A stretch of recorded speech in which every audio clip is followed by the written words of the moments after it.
And welcome, Shannon McNally. How are you? I'm well, thank you. Thanks for having me. Absolutely. I am extremely excited to be talking to you here and that you're going to be playing at Blues Fest this year. So I want to kind of get started. I think the best way to start off, especially if you guys don't know Shannon, might be a quote from a friend and collaborator of hers, this dark-eyed beauty who wrote grown-up songs, played a pretty mean Fender Stratocaster, and at times sounded a lot like Jesse Mayhem Bill. Yeah.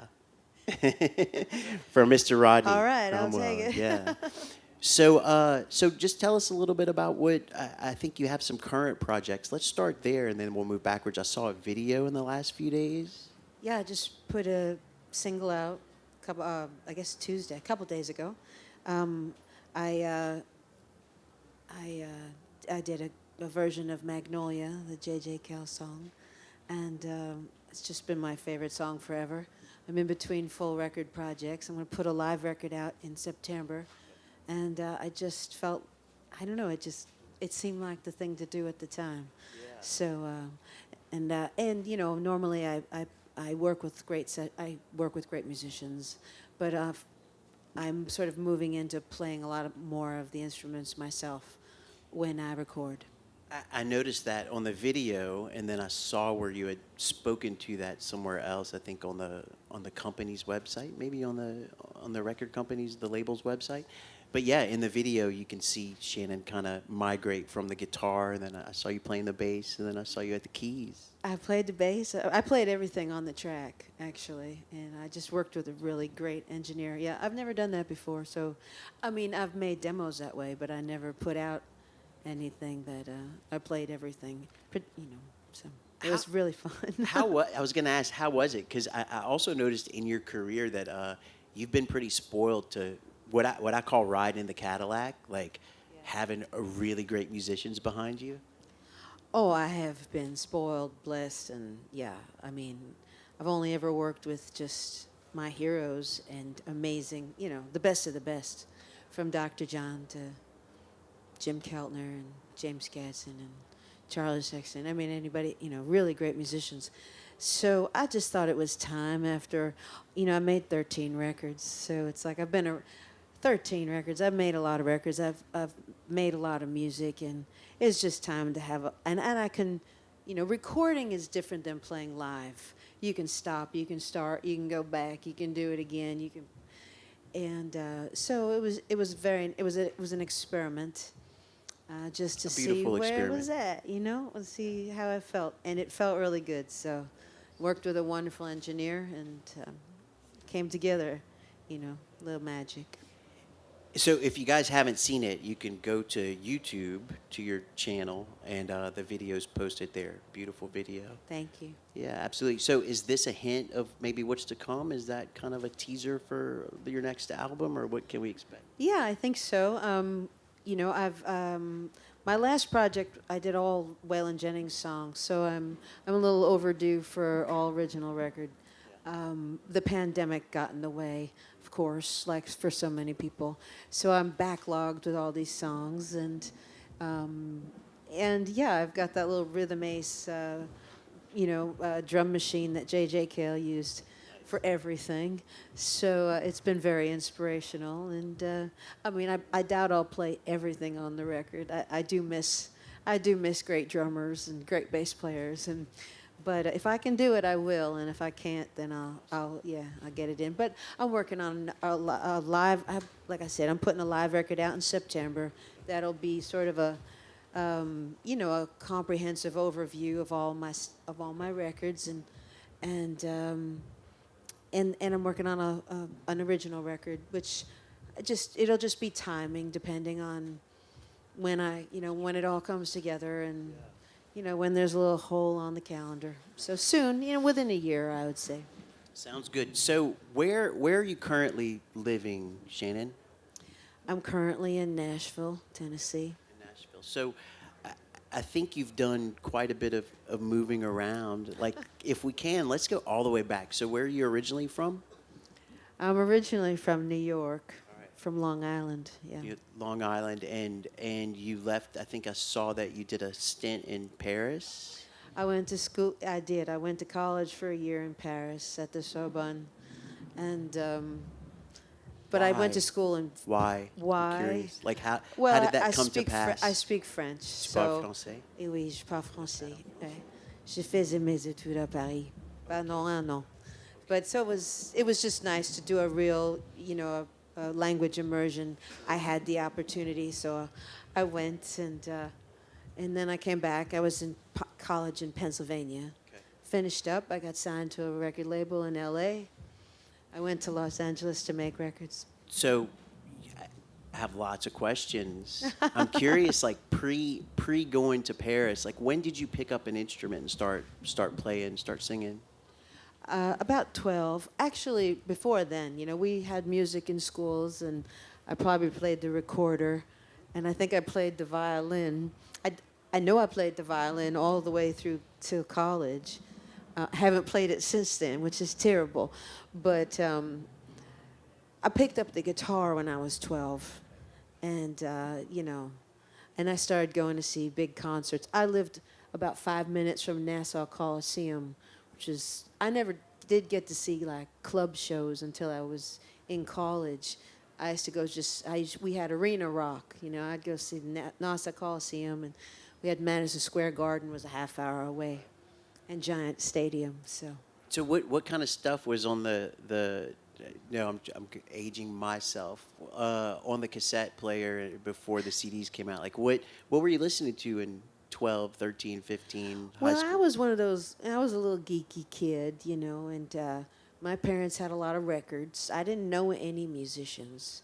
None of my people played music at all, but they played the radio and they played records. And my dad was a big Ray Charles fan and Nina Simone, and so I was into a lot of singers. And I was in a chorus, of a select chorale, and did all that sort of chamber singing in high school and stuff. And so I was really into. Well, I liked Gershwin and that kind of stuff, and so I liked all the interpretive singers that ever sang Gershwin, whether it was Nina Simone or, and then that sort of led me through the blues. And then I was a big Bonnie Raitt fan and all the classic rock stuff, Eric Clapton and Bonnie Raitt and Tom Petty and the Heartbreakers and the big shows that were coming through, not Led Zeppelin, they were broken up by then, but Robert Plant and Jimmy Page and Pink Floyd, all that stuff. And if you liked any of that stuff, you could sort of follow it back. And so I was by default a big blues fan, right, as a little kid, So when Shannon's in Paris at the Sorbonne Oui. and busking on the streets, Ouais. what is she playing?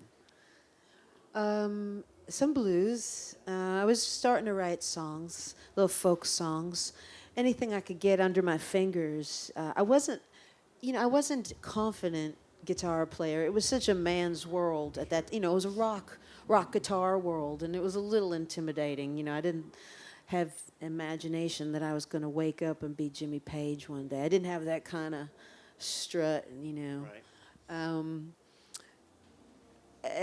But I forgot your question. What was I listening? What was I What playing? were you playing on I the was streets playing of Paris? mostly Bob Dylan songs because I could strum those, and they were easy to strum. 3, 4, 5 chords. You were fine. Acoustic guitar? Acoustic guitar. Because Yeah. I'm just, as you're talking about like the man's world and being intimidated, I don't know if you guys have seen Shannon play. She's pretty mean on a telly, right? I got So, over it. Yeah, I'm wondering like where did that jump I happen? got over it.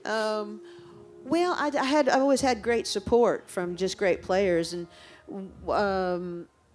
when I was in college, right as I was finishing up school, and really in my first band and stuff. 'Cause I was a student, I was a bookworm. I was a little dork, my hair in a ponytail, just listening to my old dead blues records. And but I met Los Lobos.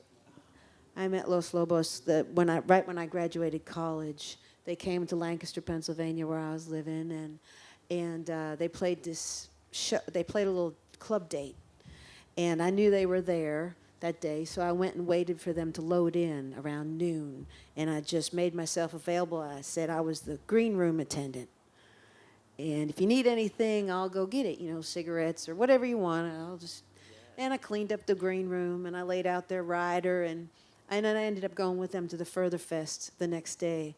And they were so nice to me. And that was really it. I had never really hung out with musicians of that caliber in person. I'd seen it live, but I hadn't been around it. And they were so nice to me. And they took me to the Further Fest and they introduced me all the Grateful Dead and Yorma and Calquin and you know, Bruce Hornsby, and they gave me a laminate. David Hidalgo gave me his laminate, and I was in. I was like, oh. That was it. That huh? was So it. That where's was the it. conversion to this gig and like going into LA? Like, how did you go from Streets, Los Lobos to getting a record deal? Well, there was a lot of divine intervention because I had no idea how to do it. And I had made my little I'd cut a little cassette at this little studio outside of Lancaster, Pennsylvania. And I had it in my hand. I went to see the Cowboy Junkies. Do you remember they're a band in the 90s from Canada? And I gave the lead singer my cassette. Just said, I love what you do, and this is what I do. And I thought, there's no way. Well, her manager picked it up, and it was Lilith Fairtime, and he was looking for women that could play guitar. I mean, that's what they were signing at the time. And he called me, and I thought it was a joke, you know. I thought he was kidding. I thought it was one of my friends.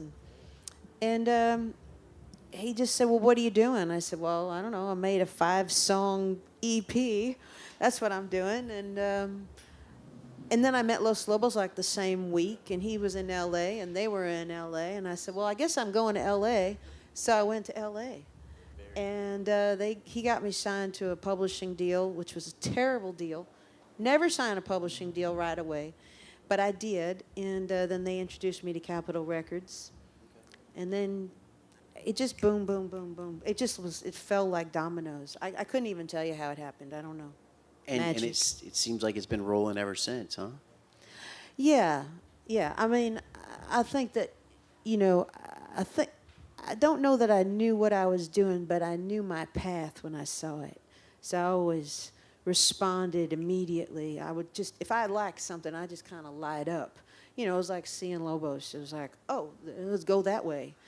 Yeah. You know, and so I don't know.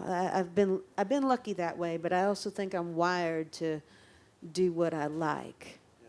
I go in that direction, you know. And music tends to make up my mind for me, you know. Yeah. So I have one question: is there a bootleg version of that EP that you gave that guy? Does that exist anywhere? There should be. All yeah, right. I have copies of it. It was called Dragonfly. Nice. Yeah. Awesome. So with what you just kind of mentioned about letting the music guide you, how many records did you say? 7? Did you just 13. Say? 13.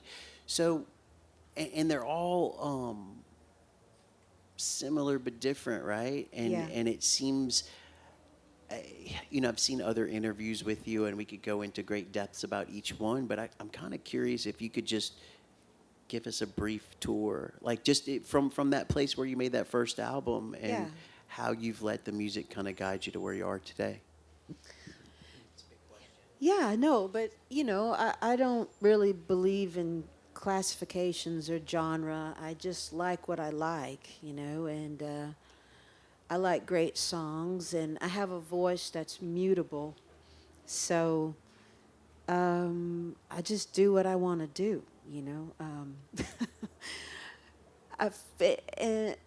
You know, I love country music. I love really good. I love great, smart lyrics and wonderful changes and good tones and great instrument, you know, really well played instruments.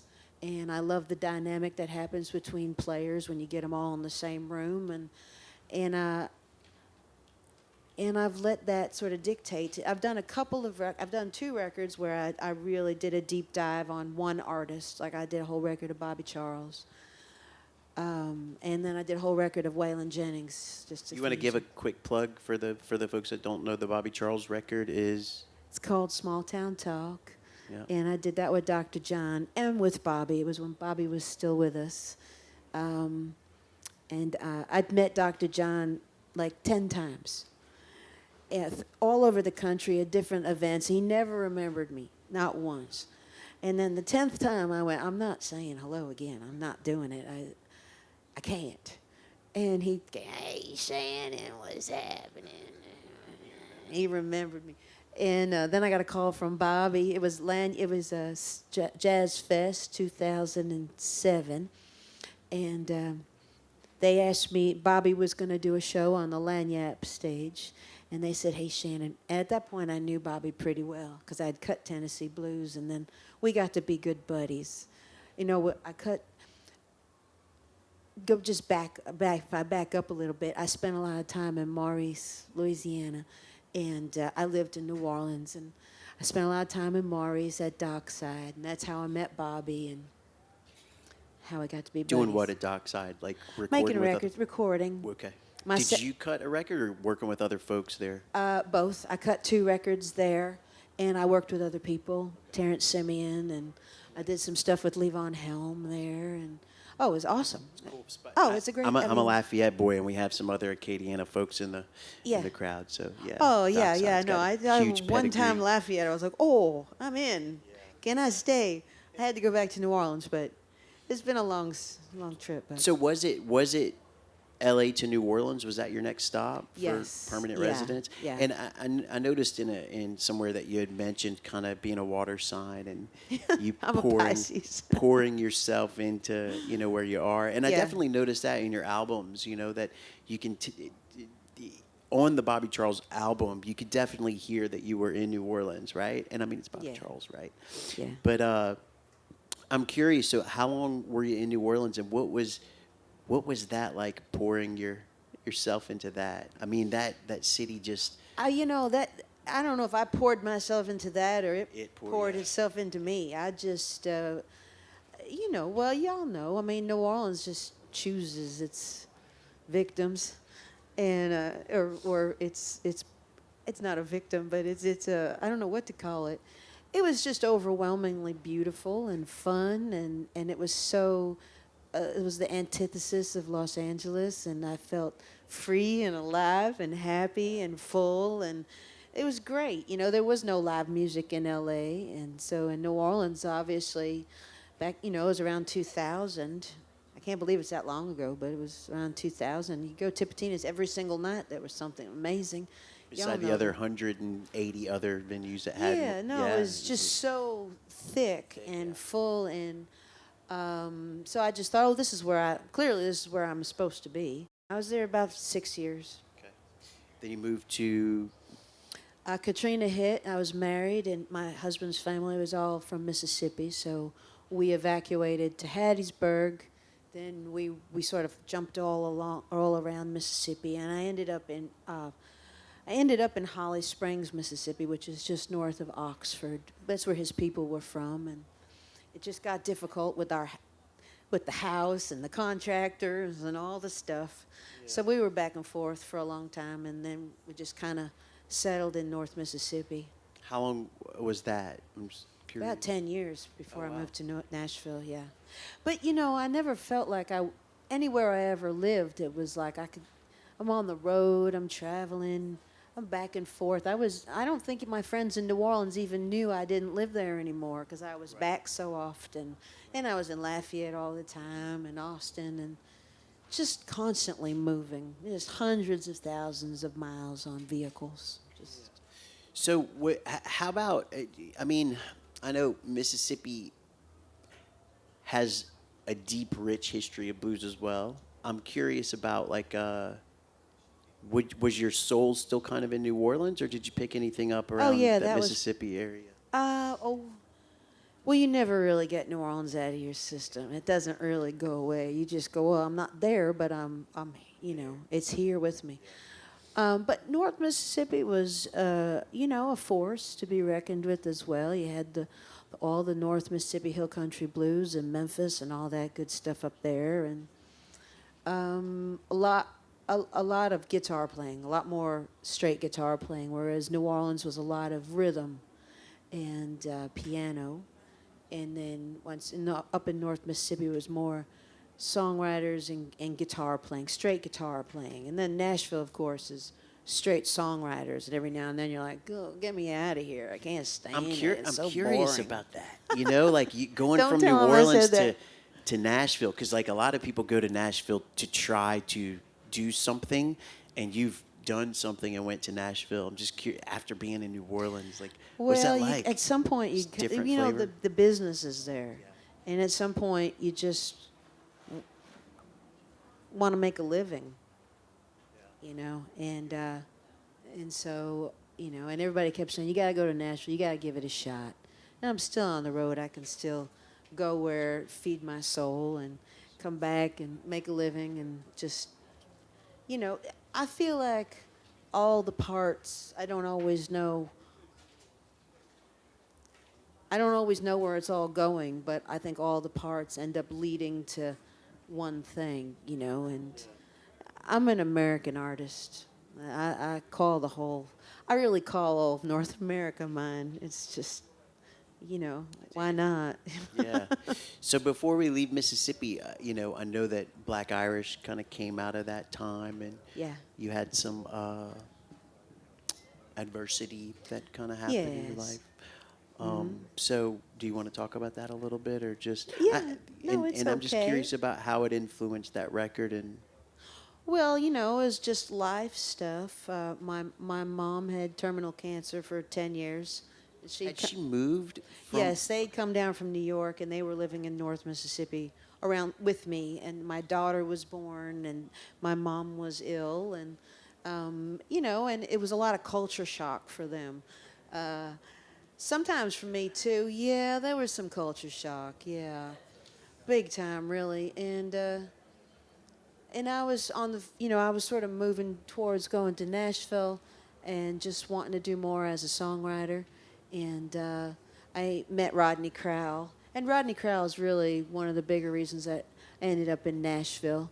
He was a big supporter, and then I just sort of moved towards the whole songwriting thing. And you know, all that stuff that happens in your life, the big stuff, just there's no getting away from it. If you live long enough, you lose your parents and maybe you get a divorce or you know, whatever, things happen. And you just have to, you know, you get knocked down, you heal up, you go back, and then you write about it. And it makes you a better musician. And if you're bringing it all back to the blues, if in the back of your mind it's all the blues anyway. Yeah. I want to. What is the name of your podcast that you? The sacred and the profane. Sacred and the Profane. Yeah. I just, as you're talking right now, I'm kind of thinking about, you know, you speak to spirituality and kind of like the intermingling with music, if they are not the same. But I'm curious about that, like going through stuff in life and how that affects your music, and you know, what came out of that time period. I mean, I think I saw a video last night of you playing one of those tracks, and you know, it's like when you closed your eyes, it's like, all right, this is the journal. You know? Yeah. Yeah. I mean, I think that, you know, I don't think music chooses you. You know, it's not the life for everybody. It's not. There's nothing easy about it. You're always on this. You know, you're always on the edge of your seat. You're always trying to figure out how you're going to survive, and you have to stay open and enthusiastic and excited and relaxed and engaged and all of those things, and it's all just mindfulness, you know.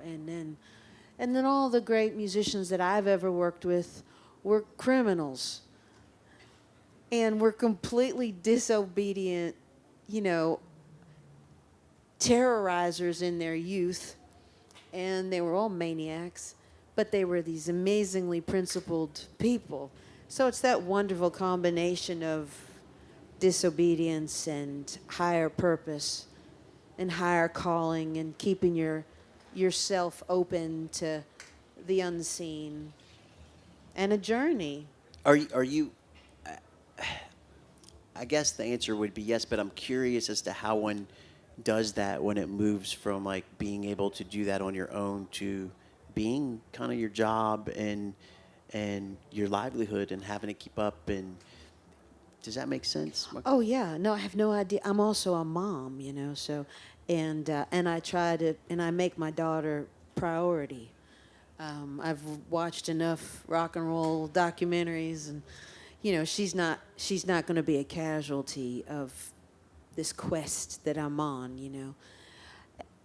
So I just try and stay real sober and healthy, and so that I can take care of her. But it's all third eye stuff. You can do it all. You just have to kind of have this third eye vision of it. And, we get to live vicariously through all the maniacs that we knew beforehand. I mean, Dr. John was one of my best friends, so I don't have to do everything he did. I could read his book and ask him about it. How'd some of that work out? How did it not work out? What would you recommend I not do?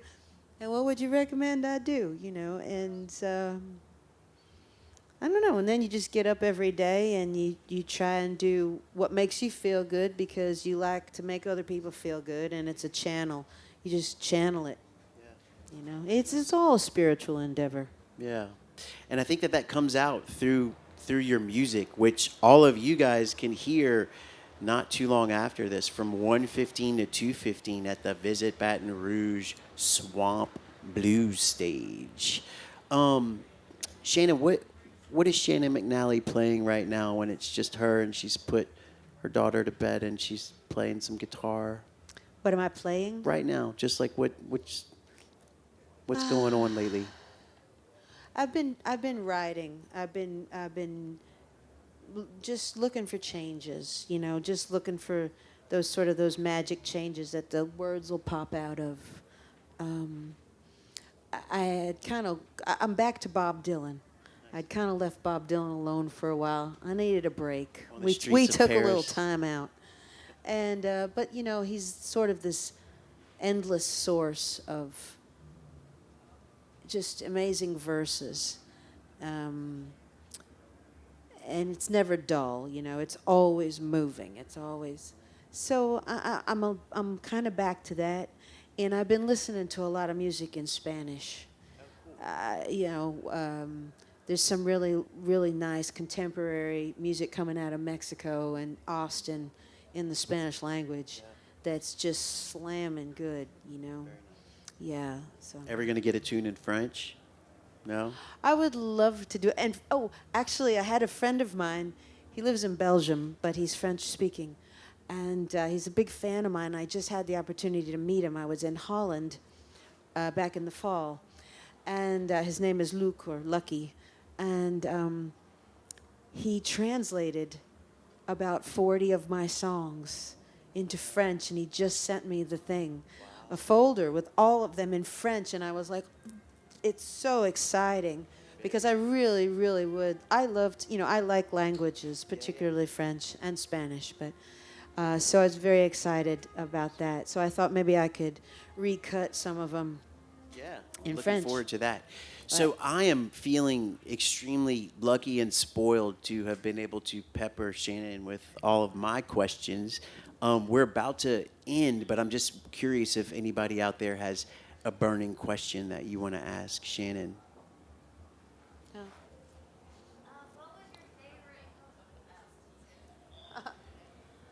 What is your favorite co-write song? My favorite co-write?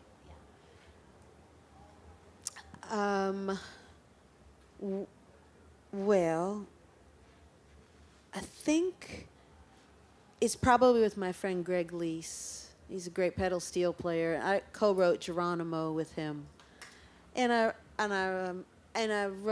co-wrote an amazing song called All These Blues with my friend Terry Allen and Charlie Sexton and Buck Allen, which Terry, if y'all don't know Terry, he's a West Texas artist.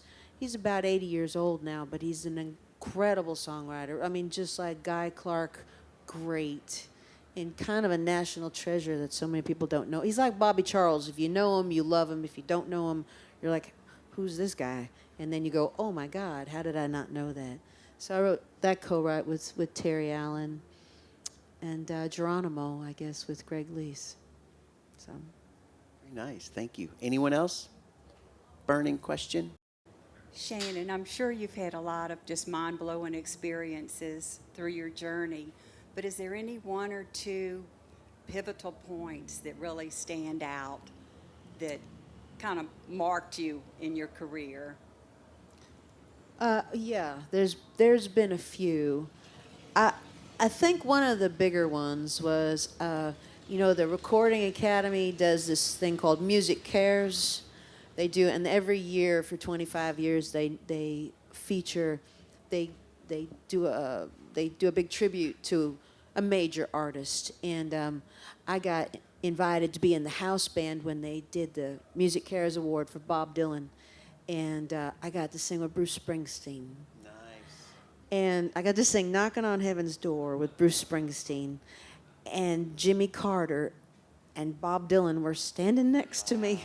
Wow. So, and that day I was sitting in hair and makeup before the event, and I was the only one back there, and Jimmy Carter came in with the Secret Service, and it was just me and Jimmy Carter getting our hair done. Nice. And the Secret Service. And so that was kind of fun. That was one of those moments where I thought, how did I get here? Like this is It's pretty amazing. How did I get here? Yeah. Oh, it's time to go to work. Okay. You mentioned earlier about your voice being very mutable. Waylon Jennings ain't Bobby Charles. How do you let the music drive your voice, or do you drive your voice? Well, I do.